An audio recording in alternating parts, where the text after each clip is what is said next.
सबसे पहले तो पहलगाम में शहीद हिंदुस्तानियों को भावपूर्ण श्रद्धांजलि। अब समय आ चुका है, जिस मिट्टी में आतंकवाद फल फूल रहा है उस मिट्टी को ही खाक में मिला दिया जाए। आखिर कब तक मानवता को शर्मसार करने वाले ऐसे कायराना हमले होते रहेंगे? कभी पुलवामा में हमारे देश के रक्षक तो कभी देश के बेगुनाह हिंदुस्तानी अपनी जान गंवाते रहेंगे। मारो मिसाइल रफे दफे करो सालों को।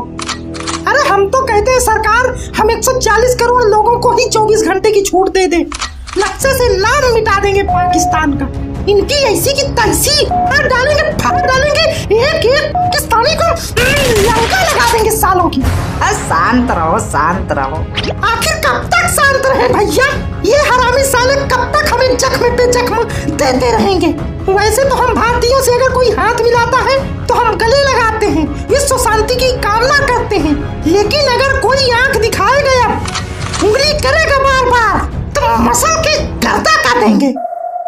कौन कहता है मजहब नहीं सिखाता आपस में बैर रखना? मजहब सिखाता है, तभी चुन चुन के हिंदू मारे गए। ये सिर्फ आतंकवादी हमला नहीं था, कभी मकसद था जो कलमा पढ़ाकर पैंट खोल के पहचान करके गोली मारे हैं हमारे हिंदू भाइयों को। मजहबी तो थे लेकिन पाकिस्तानी मजहबी थे। पाकिस्तानी काम ही आतंकवादी है। मुसलमान होता है भैया, चाहे पाकिस्तान का हो या कहीं का भी हो। इससे पहले कि तुम हिंदुस्तानी मुसलमानों को टारगेट करो, बता दें कि हिंदुस्तानी सैयद आदिल हुसैन ने अपनी जान गंवाकर लोगों को बचाने की कोशिश किया था। माना कि चंद भारतीय मुस्लिम भी हिंसक और दरिंदे हैं, इसका मतलब ये नहीं कि हिंदुस्तानी मुस्लिम आतंकवाद का सपोर्ट करते हैं। ऐसी निर्मम हत्या देखकर आज हर हिंदुस्तानी का खून खौला है, चाहे वो कोई भी जाति धर्म या मजहब का हो। अरे नहीं भैया, मुसलमान किसी का सगा नहीं होता, वो सिर्फ कुरान को मानता है। हाँ, जो वाकई में कुरान को मानता है वो कभी हिंसक या आतंकवादी नहीं हो सकता। आतंकवाद की पाठशाला सिर्फ पाकिस्तानी कुरान में ही पढ़ाई जाती है, और सच तो यही है, आतंकवाद का न कोई धर्म होता है न मजहब। होता है भैया, होता है। पहलगाम घटना बताती है कि आतंकवाद का भी मजहब होता है। हिंदू होने की वजह से मारा गया है हमारे हिंदू भाइयों को, सिर्फ हिंदू। तुम पहलगाम घटना को सिर्फ एक ही चश्मे से देख रहे हो। अरे ये भी तो हो सकता है ये उनकी सोची समझी साजिश रही हो कि हिंदू टारगेट करके मारो ताकि हिंदुस्तान में धार्मिक दंगे छिड़ जाएं, गृह युद्ध हो जाए, हम आपस में दंगा करके तबाह हों, एक दूसरे की जान लें और वो वहाँ पाकिस्तान में बैठे बैठे हमारे बर्बादी का तमाशा देखें। अगर वो ऐसा सोचे हैं तो आधा काम वो करके गए हैं और आधा काम हम खुद हिंदू मुस्लिम में फंस के कर रहे हैं। अरे सैकड़ों साल पहले हम अंग्रेजों की फूट डालो राज करो नीति नहीं समझे और आपस में ही लड़े कट्टे बंटवारा कर दिए, और आज भी ये 2 टके के आतंकवादी हिंदुस्तान को सांप्रदायिक दंगों की आग में झोंकना चाहते हैं, और हम गंवारों की तरह बिना सोचे समझे आपस में ही एक दूसरे की टांग खींचने के लिए तैयार हो जाते हैं। अपनी एकता और अखंडता को हम खुद ही ध्वस्त करने में लग जाते हैं। भैया खून खौल रहा है हमारा, क्या करें? अरे हमको क्यों मारा? पता नहीं, बस मन किया और मार दिए। अभी हमारा इतना माथा गर्म है कि मन करता है कि हिंदुस्तान की सारी मिसाइल पाकिस्तान में दाग दे जाके।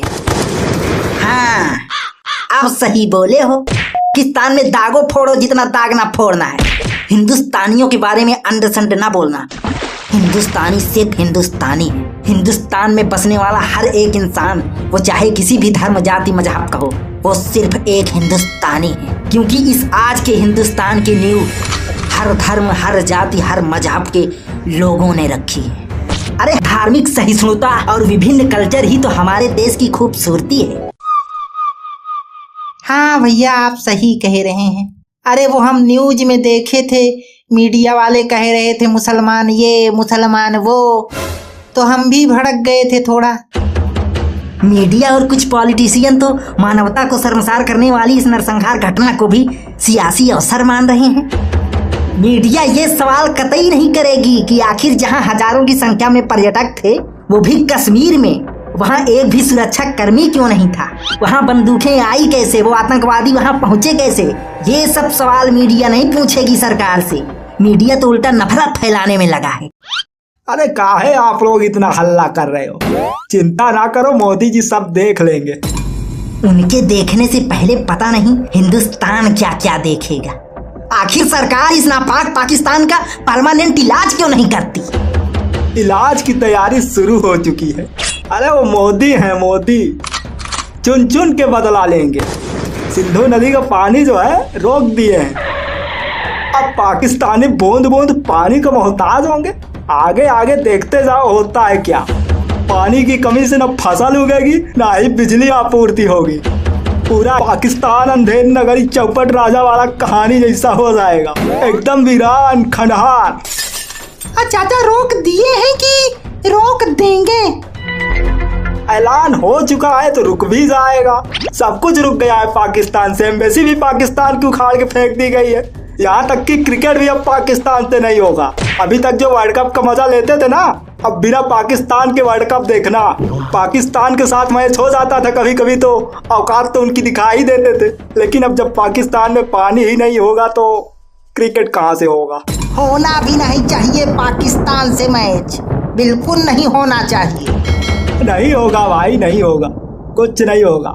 मानवता वाला चैप्टर मोदी जी बंद कर चुके हैं। अब पाकिस्तान जो है भूख प्यास से तड़प तड़प के मरेगा सारा, देखना। नहीं नहीं, भूख प्यास से तड़प तड़प कर मरने तक का वेट नहीं करेंगे हम। मिसाइल से हिंदुस्तानियों को दम जाके हमारे कलेजे को ठंडक मिलेगी। रखो धैर्य रखो। याद है ना सर्जिकल स्ट्राइक? देखते जाओ आगे कौन कौन सी स्ट्राइक होती है। पाकिस्तान में जन्मे लोग कोसेंगे अपने आप को, पत्थर पे सर पटकेंगे कि हम क्यों पैदा हुए इस नापाक धरती पे। ऐसी मौत देंगे हम हिंदुस्तानी की इंसानी कोख में पैदा होने से भी खौफ खाएंगे। मोदी जी ये तो सच है कि सुरक्षा में सरकार से चूक हुई, लेकिन अब पाकिस्तान के इलाज में कोई चूक नहीं होनी चाहिए। आज हर हिंदुस्तानी आपके साथ है। जब तक ये नाजायज पाकिस्तान दुनिया के नक्शे में है तब तक हमें ऐसे जख्म मिलते रहेंगे, चाहे हम कितना भी वसुधैव कुटुंबकम की धारणा रखें। बस अब और नहीं, बहुत हो चुकी गोलीबारी, बहुत हो चुका आतंकवाद। नक्शे में भी ना दिखना चाहिए दुनिया को अब इस्लामाबाद। जय भवानी। और हाँ, पाकिस्तान का खात्मा जितना जरूरी है उतना ही जरूरी हम सबको आपस में एकता और अखंडता बनाए रखना। तो आपस में हिंदू मुस्लिम करने से अच्छा है हिंदुस्तानी हिंदुस्तानी करें। सब मिलकर ऐसे आतंकवादियों को कड़ा जवाब दें।